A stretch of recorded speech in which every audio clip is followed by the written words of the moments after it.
Bienvenue dans l'actu. Au sommaire, les détecteurs de fumée bientôt obligatoires dans vos maisons. Les travaux pour dévoiler les vestiges romains ont commencé place Marchy. De nouveaux panneaux en alsacien sont accrochés aux portes de Névillers. Et tout de suite, une histoire qui finit bien. Pour commencer ce journal, revenons sur le projet de fermeture de l'école de Névillers.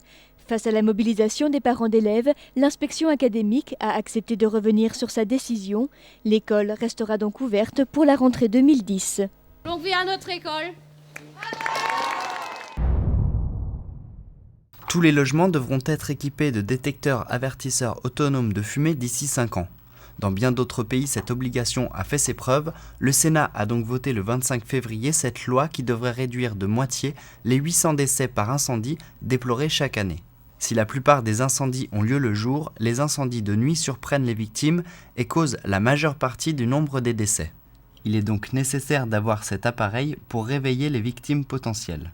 Dans la normalisation, donc, il doit environner les 85 dB pour que cela puisse réveiller une personne endormie. Voilà, la norme précise ça. L'utilité du détecteur de fumée est de prévenir les occupants d'un domicile de la présence de fumées qui sont potentiellement dues à un incendie dans le domicile. Donc permettre aux gens d'évacuer le domicile avant d'être atteints par les fumées et d'être de ce fait-là intoxiqués par les fumées. Vous pouvez avoir dans un local à risque un incendie qui se déclare et ne le remarquer que quand il a vraiment quitté ce local et pris des ampleurs assez conséquentes. Vous pouvez trouver différents modèles pour 20 €. Il est important de trouver dessus les normes NF ou CE qui garantissent le niveau sonore de l'alarme et la surveillance de l'usage des piles. Sur certains modèles, il y a même la fonction test. Il y a un simple bouton sur lequel vous appuyez qui nous permet de voir si qui dit « Ok, là je suis en fonction ». Placez le détecteur dans chaque chambre ou dans un couloir entre les chambres, en partie haute où se loge la fumée, mais pas dans la cuisine, même si la chaleur ne risque pas de le déclencher. Il faut qu'il y ait un déclenchement de feu et qu'il y ait une fumée qui se dégage.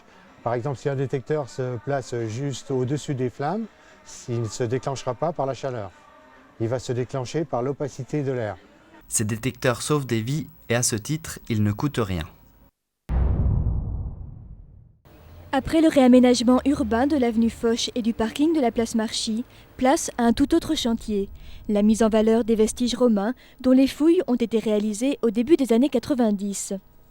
Présentation du projet. C'est de ressortir effectivement les fouilles des termes antiques qui ont été faites entre 1991 et 1993 et qui avaient quand même étonné par leur importance, l'importance de la trouvaille également, et qui à l'époque avait été en 1995 préservé. C'est pour ça que là sur les images on voit du tissu et de la terre. Le tissu ça fait effectivement 15-17 ans qu'il est là sous la terre et qu'il attend justement qu'on le ressorte puisque c'était à l'époque l'un des buts de mettre en valeur ce site.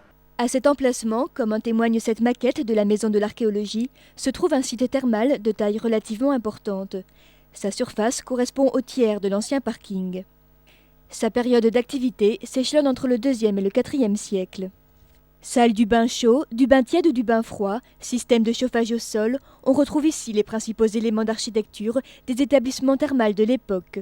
Prochaines étapes de la restauration. Ça va être ensuite l'aménagement du secteur en renforçant toutes les parties verticales et ensuite ça va être de restaurer effectivement les murs et puis ensuite de finaliser un aménagement graphique et un aménagement paysager avec effectivement un petit bâtiment qui sera un peu l'accueil du site. Faire de ce site un lieu de connaissance de l'histoire et redonner à Niederbronn toute sa dimension de ville thermale sont bien les objectifs poursuivis par la municipalité et la Maison de l'Archéologie. Elsässischer Ofen in Névillers. Im Rahmen von «Ein Frio für unsere Sprache» hat der Gemeinderat von Rieshofen, begleitet von der anderen Gewählten, unter anderem Tafeln auf Elsässisch an den verschiedenen Dorfeingängen eingeweiht.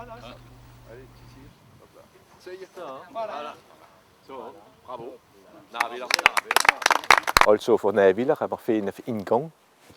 Das kommt von Freschwiller, von Rieshofen, von Jaiertal, Langensulzbach und Lingenhäusen.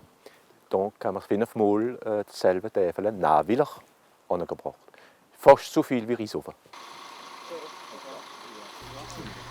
Eine Sache, die schon seit den 90er Jahren in der Schublade liegt und jetzt endlich zu angekommen ist.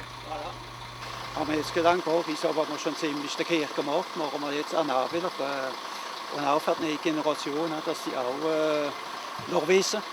Verschiedene Orte und Stellen sind von jetzt an mit elsässischen Tafeln benannt. Der ihr vielleicht finden, wie das alles ist. Voilà, das Herz Jesu. Wir haben jetzt schon ein paar Jahre, jedes Jahr machen wir einen Teil. Donc, nächstes kann man wieder so Ortsnamen oder Strassennamen wieder machen, auch in Nähwiller. Ja.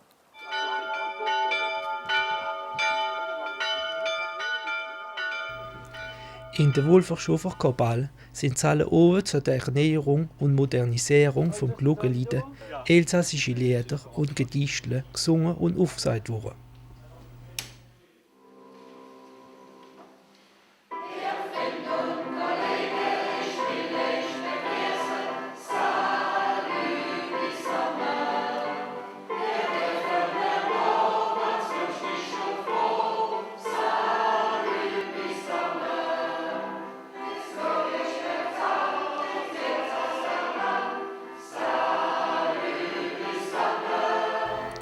Von jetzt an läuten in Wolfershofen die Glocken wieder, so wie es früher mal gewesen ist.